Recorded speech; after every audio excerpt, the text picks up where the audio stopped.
Hello and welcome to VOD of Consciousness with Sientir. I am Sientir. You can support me at patreon.com/Sientir, and I have just spent the past little bit trying to figure out what sort of builds to put on characters that are not max level.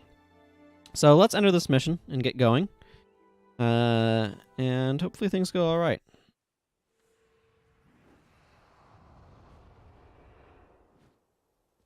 Okay, so an undead army marches toward the Temple of Tolerance. Here's Justicar Isaiah.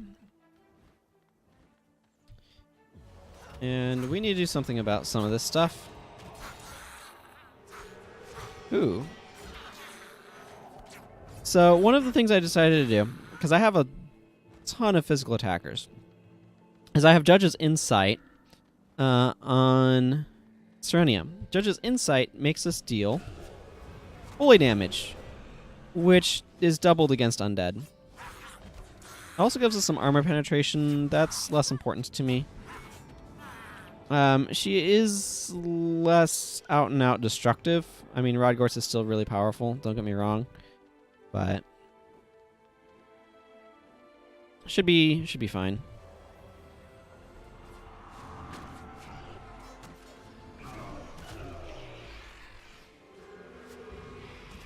Yeah, like that was a 240 damage hit. That's reasonable.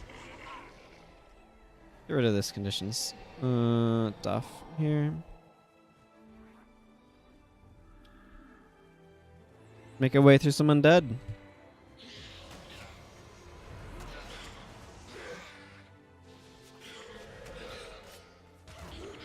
Yeah, that does so much for our damage. 218. Sheesh.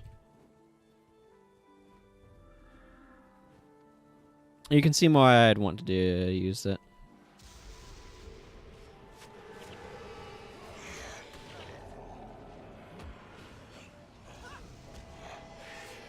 Earthquake. No, thank you.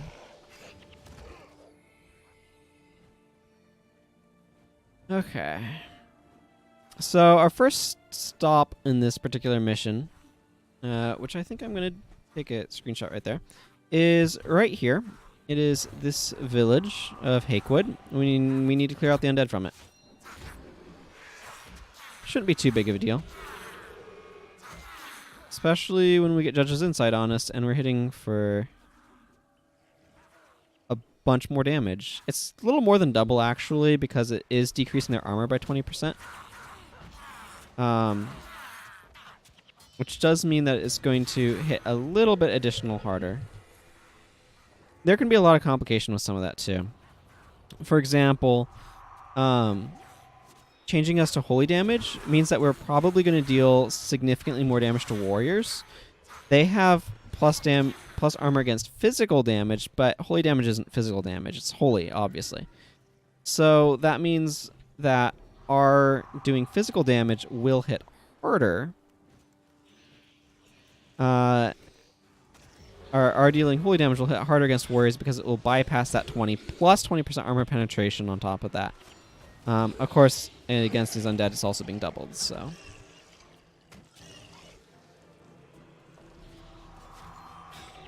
All good stuff. Edge of Extinction, you say? Oh, the bone minions. Trivial. We need to do something about Abijah over here.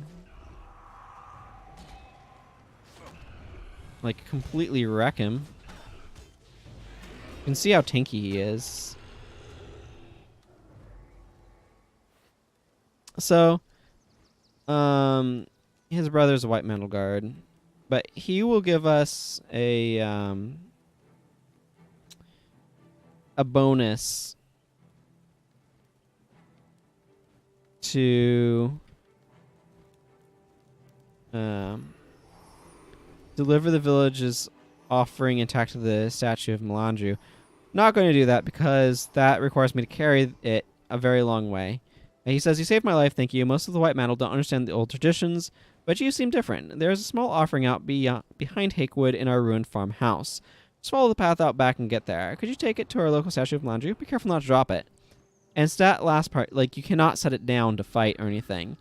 He says, "I'll let you through, but leave at your own risk. I'll not let any more of those boneheads get to my home."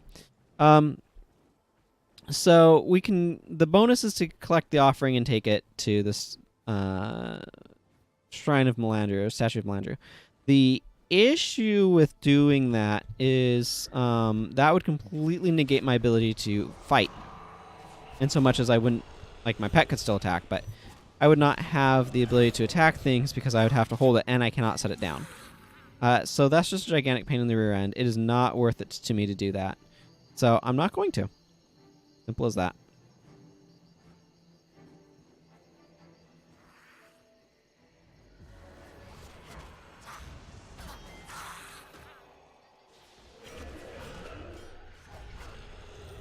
Collect some coins here. It's an unfortunate aspect of the design. It's obviously significantly less big of a deal if you are playing through this. Wow, we already have 10% morale boost. That's crazy. If you're just playing through this with a caster, it's not the biggest deal. I mean, it's obnoxious. Don't get me wrong. A caster would prefer to be able to get the buffs from their weapon, but they're much less important.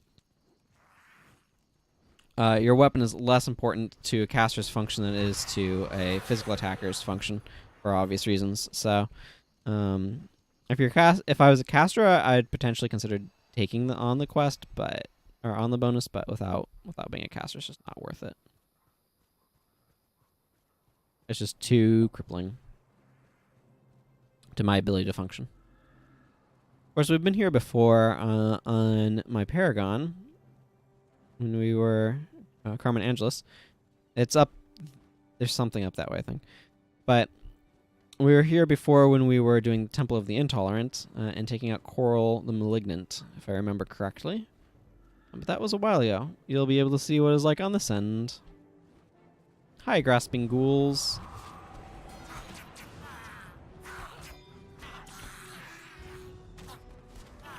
Let's get rid of this cripple.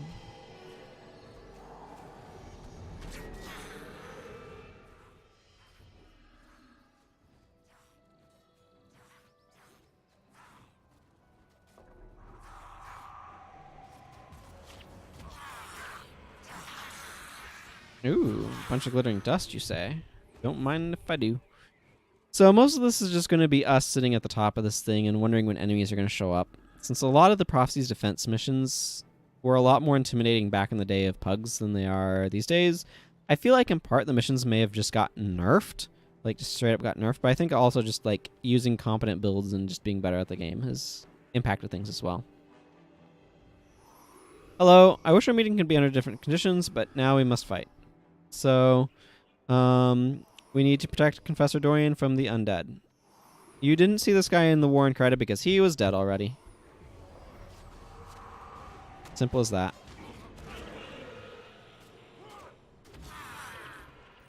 I will take them coins. Yeah, I'm not too worried for Confessor Dorian's safety. There, he's level 20. Like moi.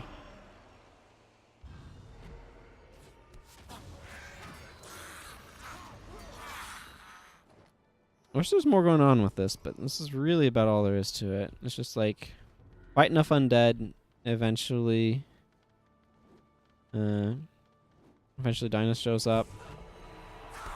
Or you fight off enough undead that they decide. Oh, whatever. Sorry, I just realized all these guys were on aggressive, and that's just no good.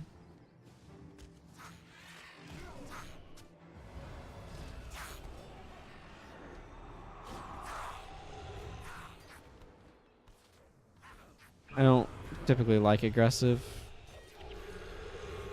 There are times when it's appropriate, but that's... yeah, I don't favor it.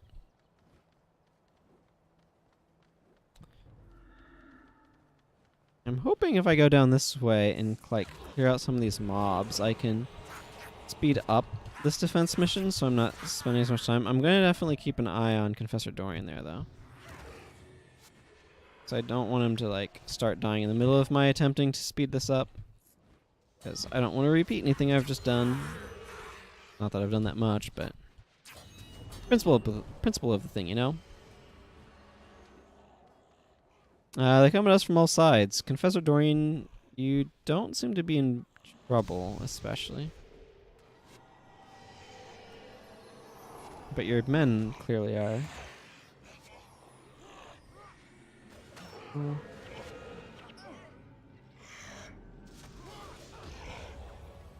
There. Defended.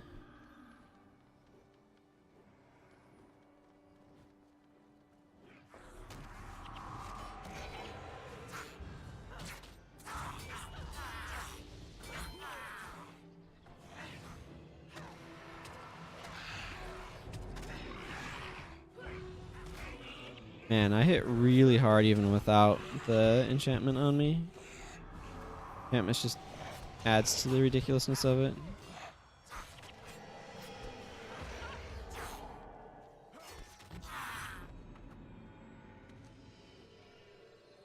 Hey, Bane Darkfist, you're definitely a standard boss name for this game.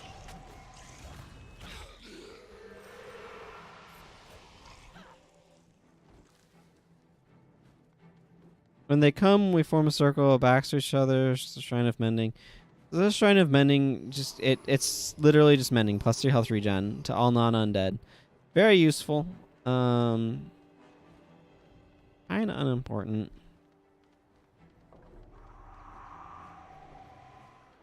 But, you know, if you're doing this and you're actually like level 11, 12, 13, sort of appropriate levels for this mission, it can be useful. I don't deny that. It's cool to explore some of this area. And I'm not too worried about the Confessor. He's a big boy. He can take care of himself. He's a monk. Not going down that easily. He has free plus 3 health regen. Like, that's... As long as he actually has armor appropriate to his level. What a huge deal here. Oh, there's some dudes running up. Let's clear out these grasping ghouls around back. We don't need them.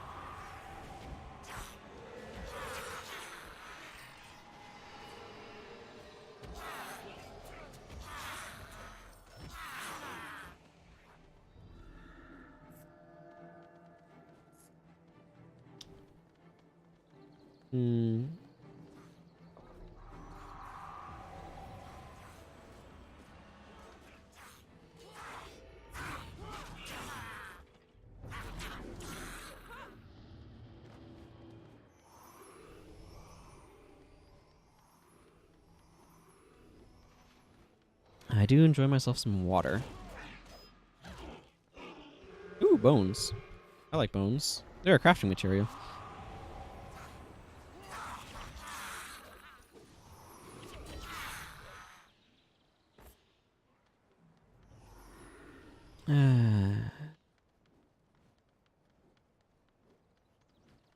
Oh! I didn't even notice. Congratulations, Acolyte Jin. You get more expertise.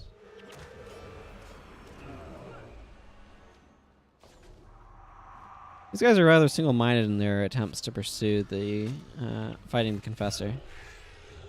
I imagine this is a little bit more challenging in hard mode. Not so much as these guys would be level 20 for realsies and stuff. What evil must lurk in their bones? What villainy spurs them on? Professor Dorian just always has this most, like, he's from King, like, the most disapproving face.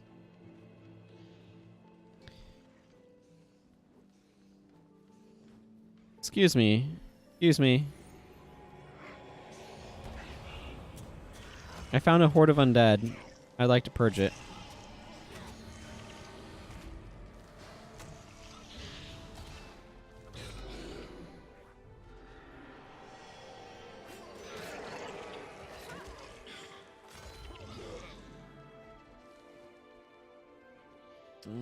Hopefully that's kind of like the last hurrah type of group coming along.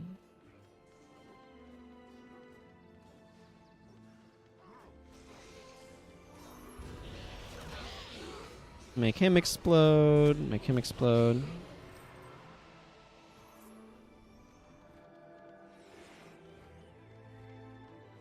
Oh, man.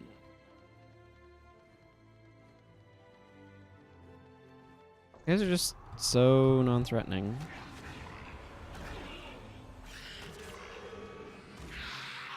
230 damage a piece or so. That seems reasonable.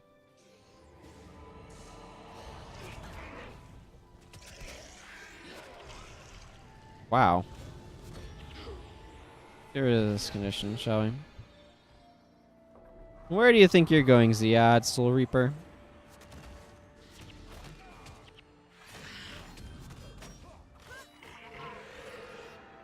Discuss the undead menace with the Confessor. Well, that seems reasonable. Okay, managed to clear out all those undead, so that's good. Hasn't taken too terribly long. Yes, yes, I am already aware of the undead army. When the fort fell under attack, I sent my scribe Dinas away with a package. He carries the Scepter of Ora with orders to keep it out of the hands of the undead. I would be indebted if you would locate Dinas and return him here to safety. Yes, it's that Dinas.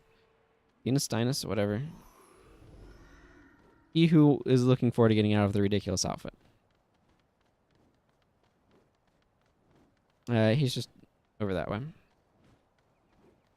I believe being slightly menaced by Ettins, if I remember correctly. Yeah. Gypsy Ettins. Does the bonus need to go all the way, like, over there or something ridiculous? It's annoying, is what I'm saying. Droog's Stone Club.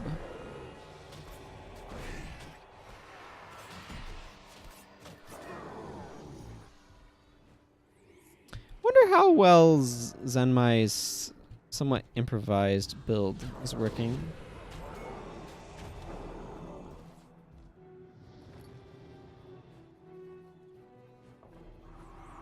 There's poor Dinas. Whatever. Balanced stance, you say? Oh, big strong Ettin you. Well, you went down like a lump of bricks. Sack of bricks. Hi. I know who you are. You're the heroes everyone is talking about. That's right. And we're here to escort you back to the Temple of Tolerance. We can't go back to the temple. It's swarming with undead. That's already been taken care of. The temple is safe again. Oh, thank the heavens. Confessor Dorian will be very pleased to have the scepter back. Very pleased indeed. Then let's not keep him waiting. Pigs! Different from the prize-winning hogs. They're more warthogs than pigs.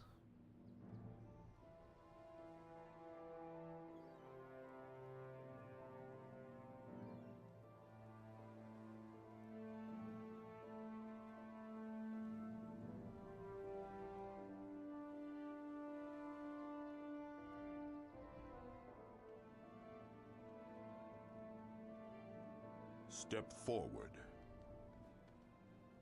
You have taken great risk today, placing yourself bravely in harm's way. In the face of overwhelming odds, you and your comrades chose the hero's path, and for that, I am in your debt.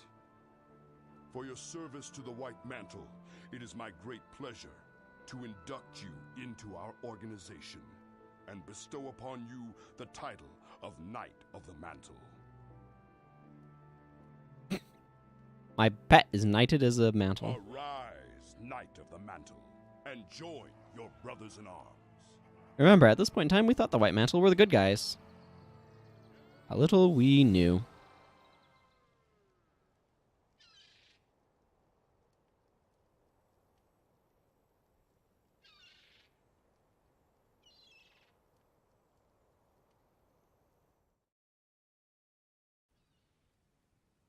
How very little we knew. Okay, well that pops us over here. Kind of the next mission with Mantle Knight Franklin telling us all about it. I'm here on official White Mantle business. Welcome to the fold, my friend. Word of your knighting has spread far and wide. As the newest member of the White Mantle, it is only fitting that you be given the honor of administering the Test of the Chosen. The Test of the Chosen? Every year, at the turn of each season, the Mantle take the Divine Eye of Sientir to all the villages in Kryta to test the locals for magical aptitude. What's the Divine Eye do? Years ago, the founder of the White Mantle saw D'Alessio travel south of the island of Sientir. It is said that those who come from this island are gifted with true sight, the ability to see a person for who he really is. When Saul returned to Kryta, he brought with him the Divine Eye, an artifact that possesses this true sight in a limited capacity. The eye can identify those individuals who have within themselves the potential to become powerful magic users. Those identified by the eye as having talent are taken to the Temple of the Unseen to study under the Grand Masters, so they may realize their full potential. Why is administering a test? The Divine Eye has an intelligence of its own. It won't follow just anybody. Only those who have proven themselves worthy are asked to partake in this ceremony. In the past 5 years, all of the knights who have been promoted to the rank of Zealot or Justicar had at one time administered the test. If you become a Justicar, you'll be granted access to the Grand Temple.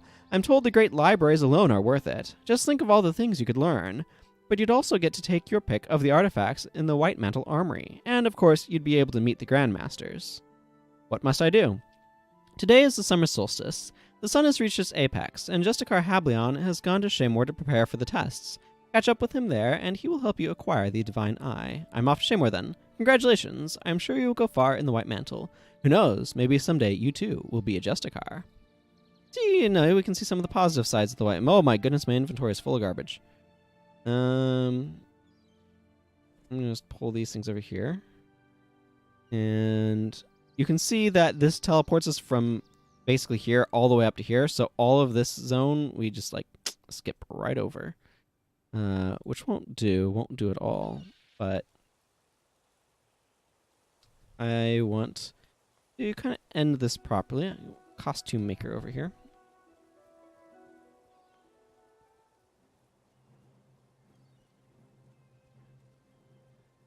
One of my other costumes. Full set. I'm not the biggest fan of this outfit, honestly.